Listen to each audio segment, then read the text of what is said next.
Delicious.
All right. Are we rolling? Sorry about that. Thank you guys so much for tuning in today's live stream. Today's date is January 14th, 2025. And let's get right into the charts. And sorry about that for the late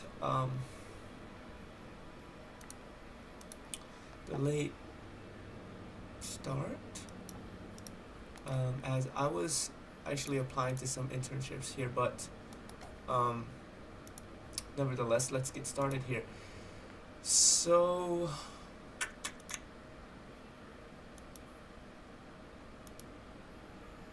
all right, so today we have had a rather, we did close off yesterday with a rather bullish, no, I wouldn't say bullish, but it suggested to me that we were most likely going to rebalance this inefficiency here on our left side. So this is the daily chart. This is the daily chart, right? And notice how we create this daily fair value gap here. So a daily fair value gap is created with 3 candles. So there's 3 blue lines here, both or all 3 of them pointing towards a individual candlestick. So there's, I'm gonna make the second candle, actually I'm gonna do the color of the rainbow just so it can be, so there's red, there's orange, and there's yellow. Let me make yellow a little bit. Alright, so there's red, or this one's actually, let me make that one, okay. So there's red, orange, and yellow, right? Red being the first candle, orange being the second candle, yellow being the third candle. So a fair value gap is created with 3 candles, right? And from the first candle's low to the third candle's high, if that second candle's distribution range, or I guess range, is large enough where, you know, the first candle's low and the third candle's high doesn't intersect, we do create an imbalance, right? An inefficiency. And with the way that we closed here on the third candle, it will either suggest that we're gonna treat this fair value gap as a breakaway gap or a gap that could be rebalanced, right? So the third candle's closing price here, I'm gonna note that with a, I'm gonna make that actually green. Right, so that green line is the third candle's close, and notice this is what I want to pay attention to, right? If the third candle's closing price in, I guess, whenever we create a SIBI, so this is a SIBI, right? It's a, I guess, a bearish imbalance. So if the third candle's closing price is above, or it's actually here, so that's where the closing price is. And if the closing price of the third candle is above the second candle's low, which I'm going to denote as a purple line. So if the green line here is above the purple line, that suggests to me that we're most likely going to treat this fair value gap as a gap that could be rebalanced, right? It could be traded back into. And there are multiple examples of that. So ICT, you know, he teaches the idea that there's breakaway gaps and there's gaps that might not be, that could be treated as just gaps that should be left open, right? This is a good example of a breakaway gap right here. So sometimes, or this is how the theory works, right? So there's a fair value gap. So there's 1 candle, 2 candle, 3 candles. In this scenario, notice how the third candle's opening price, or closing price, sorry, is below the second candle's low. So notice how that purple line is below that green line. That suggests to me that this fair value gap here should be treated as a breakaway gap, meaning once we open up on this next candle, we shouldn't trade up into this fair value gap, and we should continue lower to attack the third candle's low first and not rebalance the inefficient. Bye, man.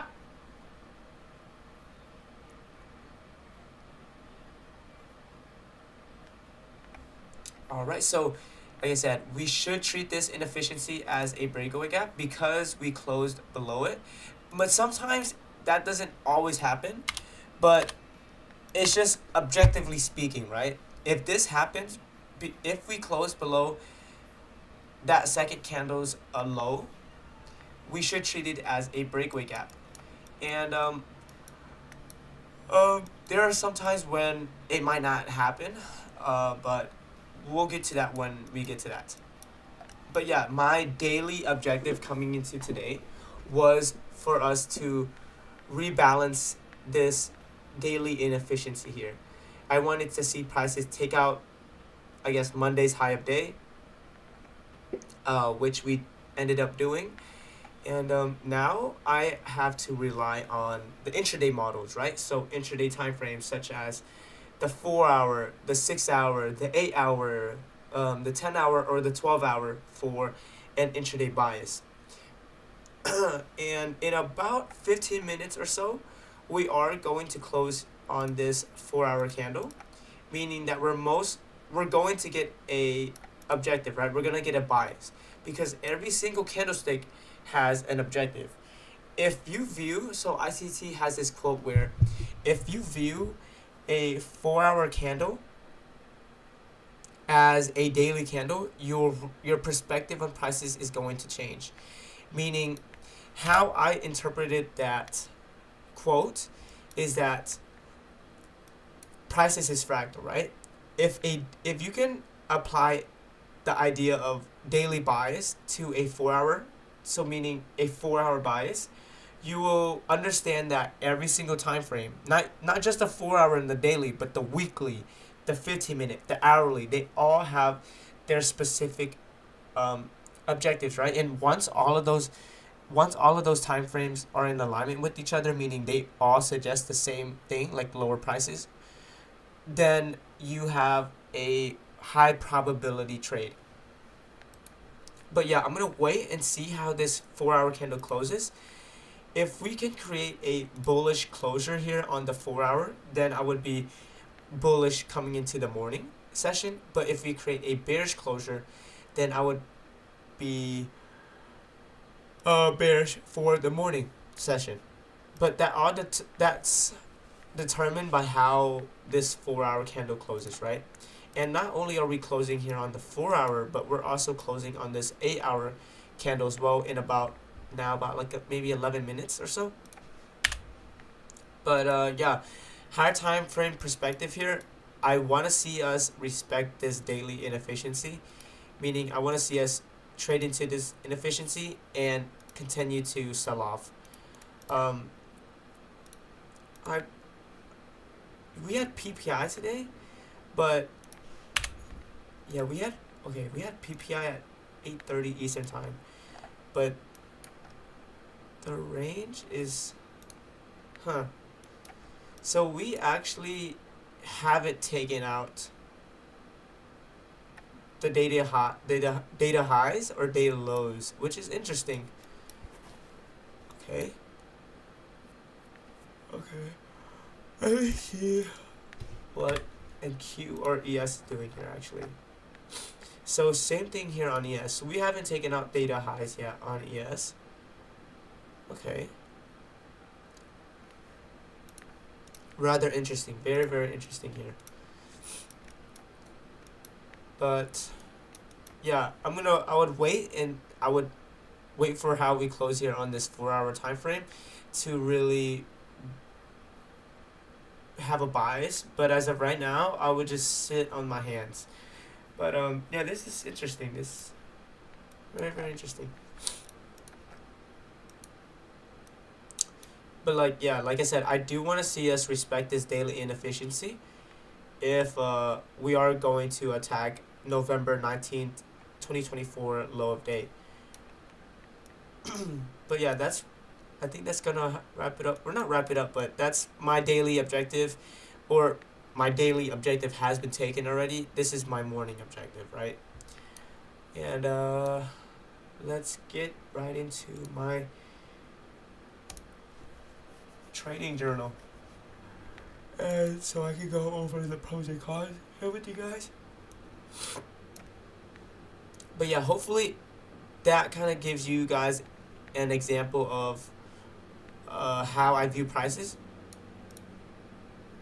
ICT, the way he teaches things, it's kind of subjective. I'm not gonna lie, it's quite rather subjective, so I had to break things in my own terms. And yeah, like I said, whenever he said that view a 4-hour candle as a daily candle, it started to click to me with power of 3, and like even on the way that we closed here on this weekly candle, right? This previous weekly candle right here, just the way that we closed on it suggests to me that we're most likely going to take out this weekly candle's low, right? That's my weekly objective, was for us to take out previous week's low. After we take out previous week's low, I have to rely on daily candles for a higher time frame bias. But if the candlesticks were like this right now, where we haven't taken out previous week's low yet, that would be my higher time frame objective. But yeah, we ended up taking out previous week's low, and now today my higher time frame objective was for us to rebalance this inefficiency. After we complete that objective, I would have to move on to, like I said, the 4-hour, 6-hour, etc. But let's get into the pros and cons.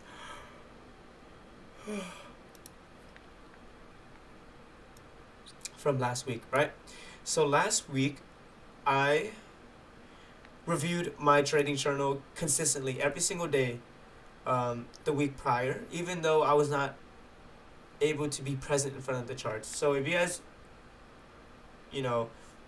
follow my YouTube channel, I wasn't able to go on live majority of last week because I was at the airport de-icing airplanes. So I didn't have the opportunity to be in front of the charts. But however, I was able to review my pros and cons, right? And review what the higher time frame objective is, review what the models are, review what type of entry patterns I took for specific trades. And this is how you practice discipline. So not only should you be, journaling every single trade or journaling, but you should also be reviewing your journal. That reinforces the concepts, the theories, and just it kind of refreshes you about what you have learned, right? So yeah, that's just one of the, I guess, the good things I did last week. So constantly and consistently reviewed my trading journal. Second point here is so even though I didn't take a single trade last week, I required a higher time frame objective. I required a model to be a part of that higher time frame objective, and I required a entry pattern to be able to take that specific model. Everything has to be checked off for me to take that trade. And yeah, last week I wasn't presented with a single trade opportunity, and that's completely fine, right? Something that is out of my control is whether prices moves up or down, right? That's up to the algorithm.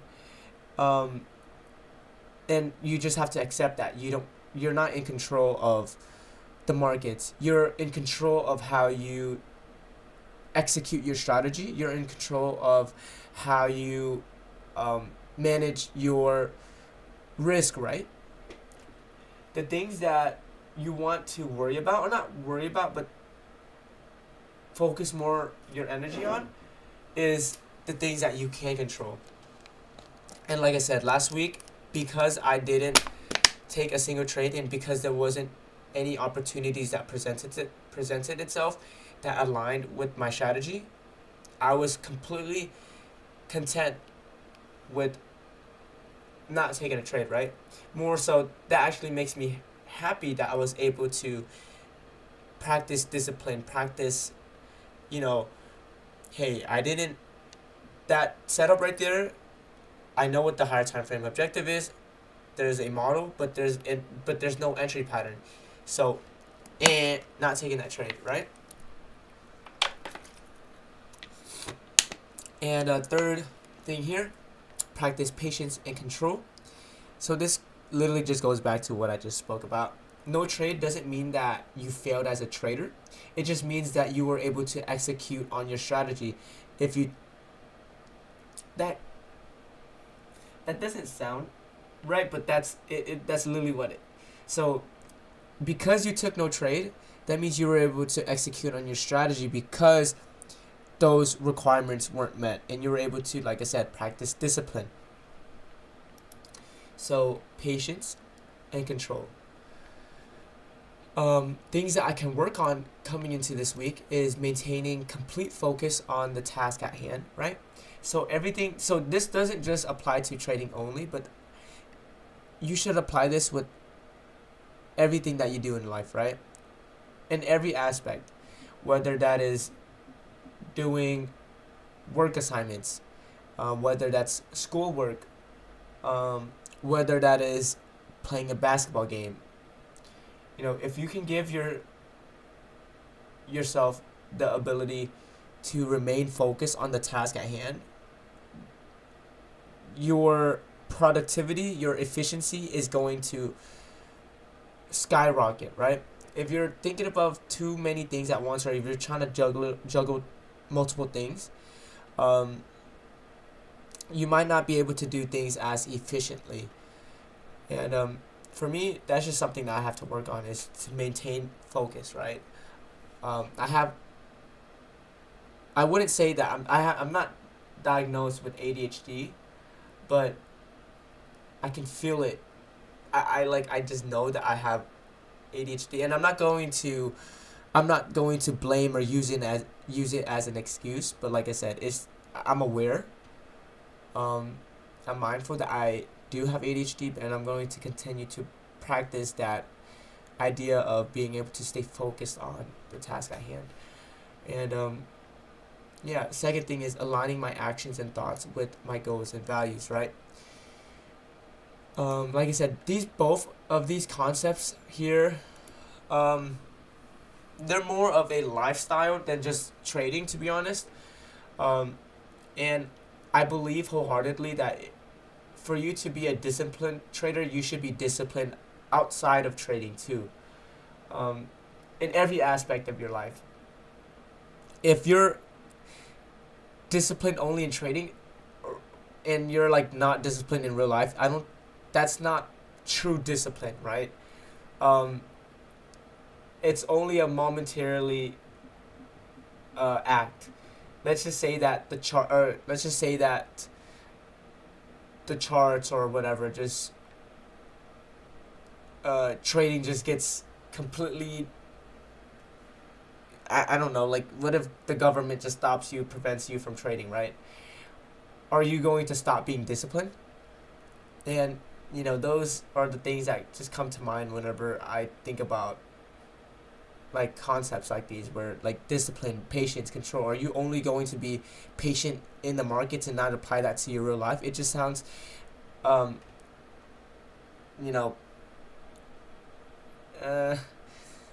contradicting. And some improvements here for next week is taking consistent models. So every single trade that I take, I should be able to explain to you guys. I should be able to explain to anybody what my higher time frame objective was, what my model was, and if there's an entry pattern that, like, where's my entry pattern, right? Oh shoot, so that was actually the 10 o'clock opening bell. Alright, so the 4-hour candle here actually is a bearish 4-hour candle. And okay, so we could actually end up taking a model here, right? So this hourly candle is suggesting that we are most likely going to attack the hourly low. Same thing with this 4-hour. So the 4-hour here would be my higher time frame objective, and the hourly would be my model, right? So if I were to try to align myself with a trade idea here, I would actually end up taking it. If we can create an opportunity to take it in this fair value gap, I would. So I want to see us close. I want to see us close within this I guess range right here, because I want to see lower prices. I want to see us take out that hourly low and then continue lower towards the 4-hour low. And let me just make sure that this is an okay setup. Okay, so that makes sense. It's reasonable.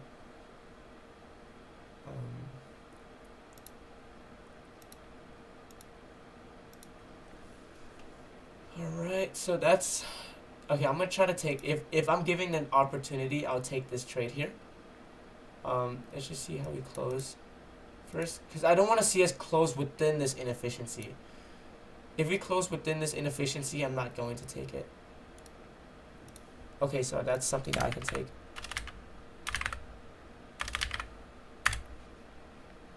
Alright, so there's my entry right there. So I'm taking this trade with the idea that we should take out the 15-minute low. But if we get stopped out, then we get stopped out, right? I'm just simply executing on a model. But yeah, my entry pattern here was a 1-minute fair value gap. My model was based on the 15-minute, because the 15-minute low is in alignment with the hourly low. And my higher time frame is this 4-hour low.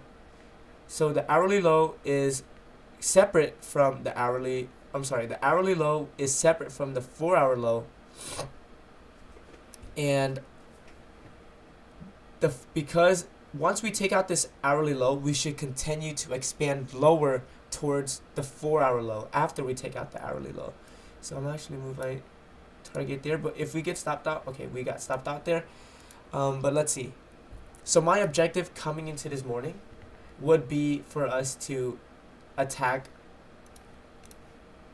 the 4-hour low here. So we might actually just trade up above this weekly open again. That could be a possibility. So let's see. So yeah, I mean, it is reasonable. We closed in a reasonable area. Took my entry at the 1 minute fair value gap. This checks out for everything here, right? And we shouldn't break this swing high.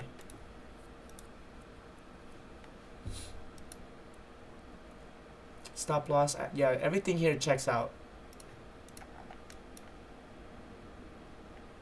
If we break this swing high, then that's not something that I would want to be a part of. And let's just continue to watch and see. So we did wick above that weekly open here, so that's something that's kind of I guess influential.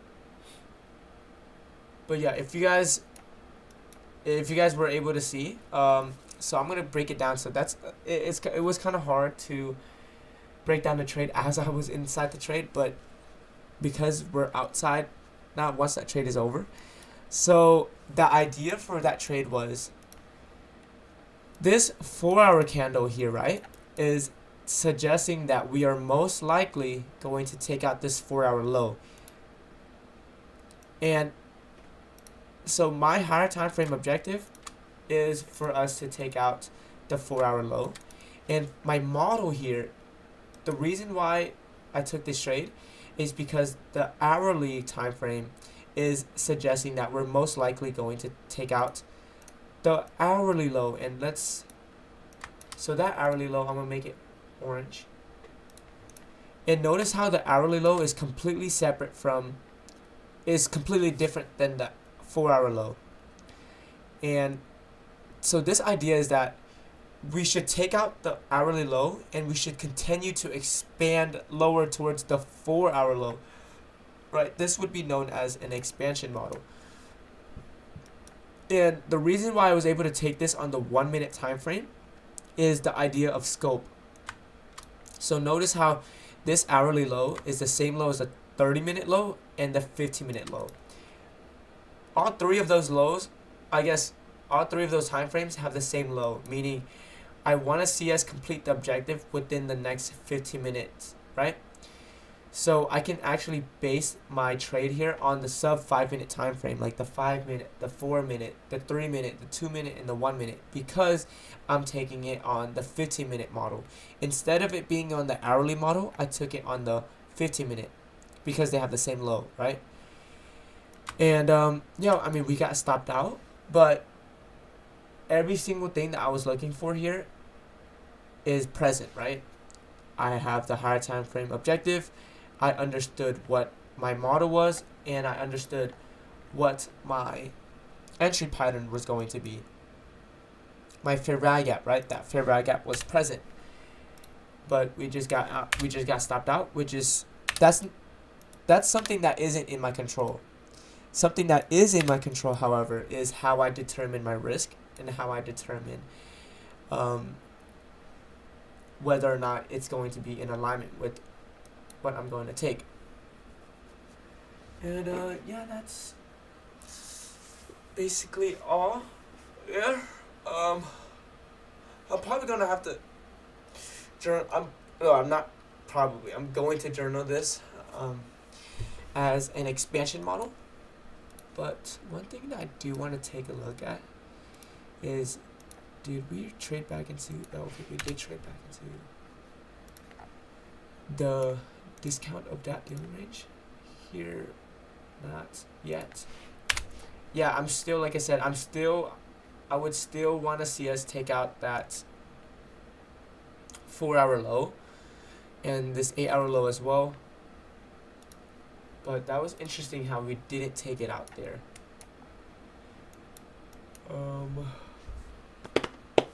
Let's see. Did I go over everything already? Review the trade. I did do that just now. Yeah. Aggressive trading, $1,000 per trade. If you guys saw, I did have $1,000 risk. I had 19 contracts. Yeah, about basically 1,000. And my stop loss here actually, or my take profit, actually going to be here. So it was actually gonna be at CPI lows. Okay, that's very. So this would have been a 1.96. 19. Yeah, that's reasonable. Not a bad entry.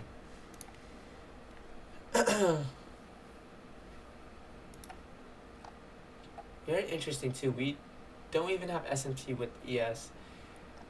And ES suggested lower prices as well.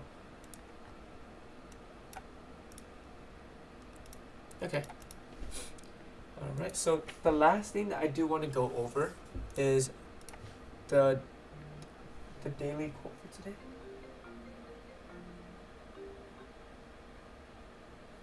Hello?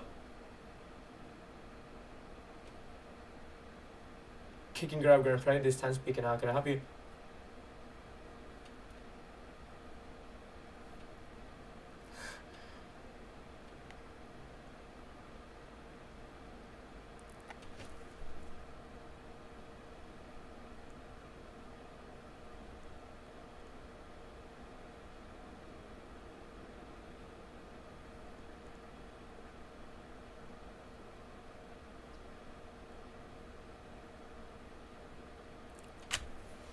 Alright, let's get into the daily stoicism quote.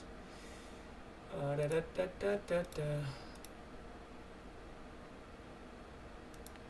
so I'm gonna do daily vagabond / stoicism. Actually, let's do a Taoism quote, because I do want to read this book. There is a book I have in mind to read. Change Your Thoughts, Change Your Life by Dr. Wayne Dyer. And I believe this is a book about the Taoism. And I do want to check it out. But I have been reading, actually I have two different books that I'm reading currently. So I have this book on the shortness of life, and I have Maximum Achievement. Maximum Achievement I would recommend to anybody that's into I guess self-help, personal development. This is a really, really good book to begin with. And this one is a more it's a little bit of a it's not a difficult read, but it's hard to understand because the way they spoke back then was a little bit it's a little bit different than current, I guess, mannerisms. But yeah, those two books, very, very good reads. But going back to the quote here, the reason why I'm choosing a Taoism quote is because they said I wanted to read that. Change your thoughts, change your life. And it revolves about Taoism. So daily Taoism motivational. Let's just do quotes. Alright, so the daily Taoist quote is, when there is no desire, all things are at peace. This quote reflects on the central Taoist idea that peace comes when we release unnecessary desires and attachments. Desire often creates relentlessness, dissatisfaction, and imbalance. Taoism teaches that by aligning ourselves with the natural flow of life, we can find harmony from within. In modern life, we are surrounded by stimuli designed to provoke desire, whether it's for material possessions, validations through social media, or sensory pleasures. These desires keep us in a state of perpetual striving, pulling us away from inner stillness. When we let go of these cravings and accept life as it is, we find calm, clarity, and peace. So, from the way I'm interpreting this is that peace comes from within, right? In Kung Fu Panda, what's pose, like what's the main quote? It's, well, I guess the main quote is a little bit different if you guys have watched Kung Fu Panda, but in Kung Fu Panda, there's this, he channels his inner chi and he goes, inner peace. And the whole idea of not relying on any external events, external possessions, external circumstances, right? For happiness, you don't need any of those things to be truly happy in life, because you can't experience true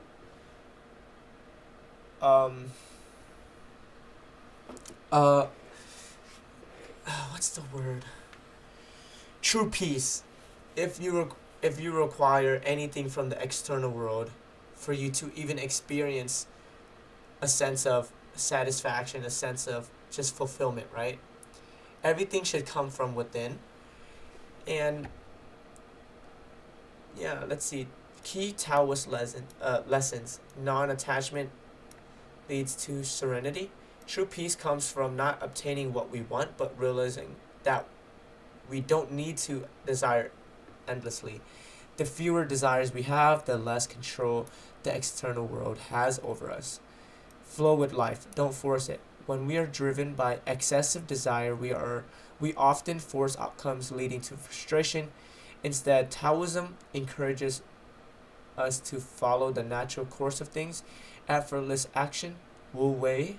By doing so, peace arises naturally.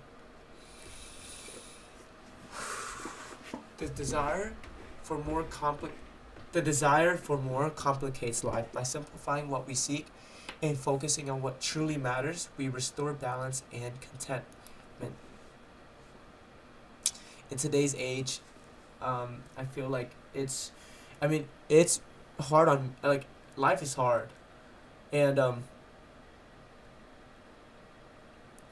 I like the environment that we are in just makes it even harder to really experience a sense of fulfillment, because on social media everybody poses all of these shiny objects, hey, I just made this, hey, look what I got, hey, look where I'm at. All of those posts, all of those intakes are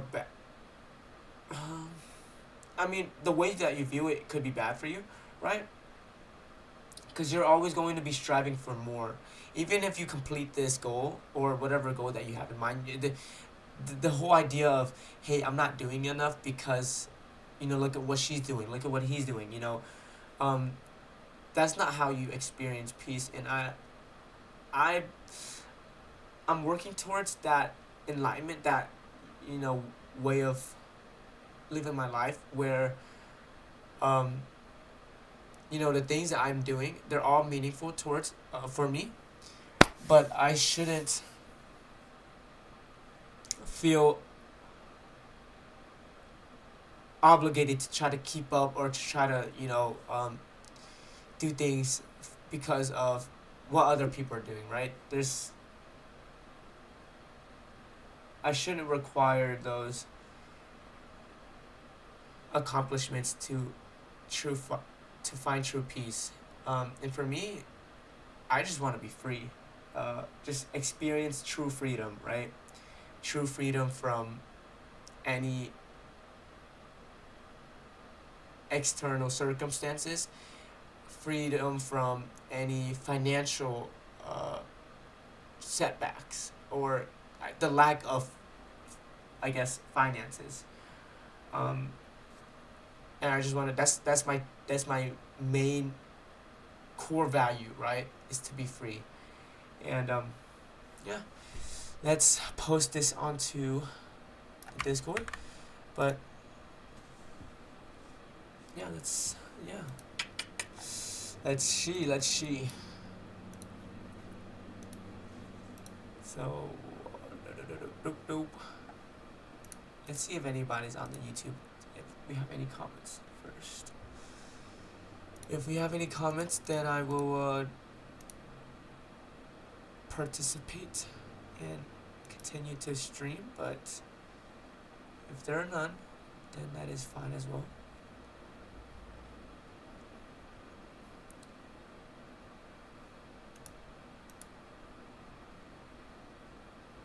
Okay, so we actually chat rate, okay. Stream is healthy, okay. That's fine. Alright, so let's post this into the chat. And if you guys want to join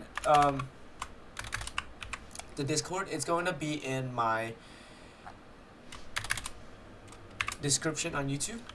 So you guys should check it out. I post these quotes every single day. I release a weekly market outlook, and it's just, that's where you guys would want to go to reach me.